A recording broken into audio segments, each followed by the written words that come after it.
Next, Larry Elder, of course, running for governor of California, was walking through Los Angeles yesterday. And here's something that if you follow conservative media, you've probably already seen this. If you don't follow it, then you haven't seen this, but you certainly would. What you're about to, we'll play the clip. What you're about to see here, just imagine any non-white Democrat experiencing exactly what we're going to see with Larry Elder. And it would be nonstop news across the country, headlines for 2 weeks, easily. Here it is.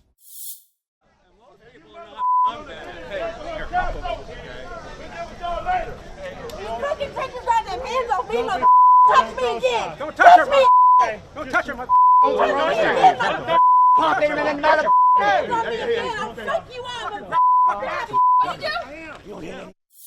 Might have been hard to tell what was going on there if you weren't watching the video.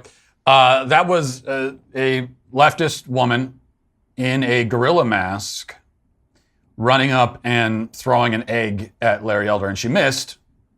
You know, frankly, she was throwing like a girl, and she did miss. But then his security goes up, and she's getting in the security guy's face, say, "Do something." Saying that she would, I think her words were, "F him up." This little tiny, scrawny, and that's always frustrating when you see these videos, that these Antifa wusses all get away with that. Because the security guy, and I assume that was security, he knows that if he responds at all, even though at that point, I mean, he's being physically assaulted now by this woman. If he responds at all physically, then he's going to be the one who ends up in jail. This is California, after all. Now, as I said, there's no question at all that if this happened to a black Democrat or any non-white Democrat, this would be headline news. 2 weeks. I mean, it'd be like the only thing you heard about. And there's no doubt about that. Now, a lot of people on the right are pointing that out and pointing it out for good reason. And you're also hearing that this is racist. This is racism towards Larry Elder. I mean, I'm fine with that accusation or that interpretation of the events, because if it was reversed, that's what everybody would be saying. So that's fair enough. But I will say, in reality, I don't think it actually is racism exactly. I think there was a racist message she was trying to send. I mean, why else would she be dressed like that? But does she hate Larry Elder because he's black? Probably not.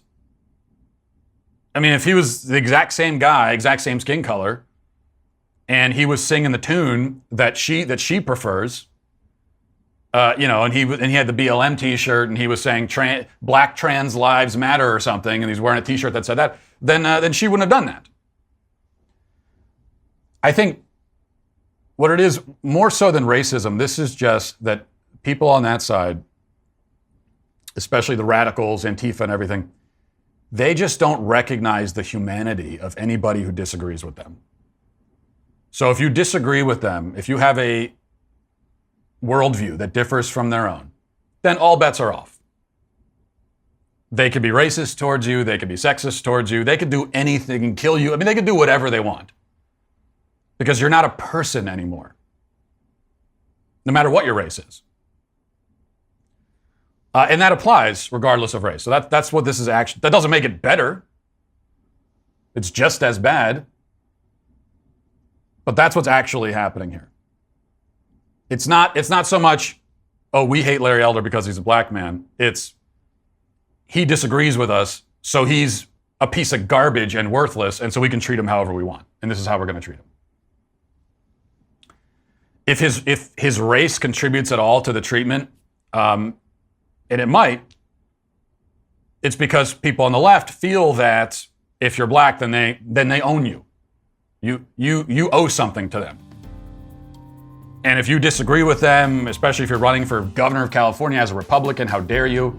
Then not only do they hate you for your worldview, but also on top of it, they consider you a traitor to them. Well, I hope you enjoyed that clip from the Matt Walsh Show. If you did, go ahead and hit that subscribe button right down there so you can stay up to date on all of our future content.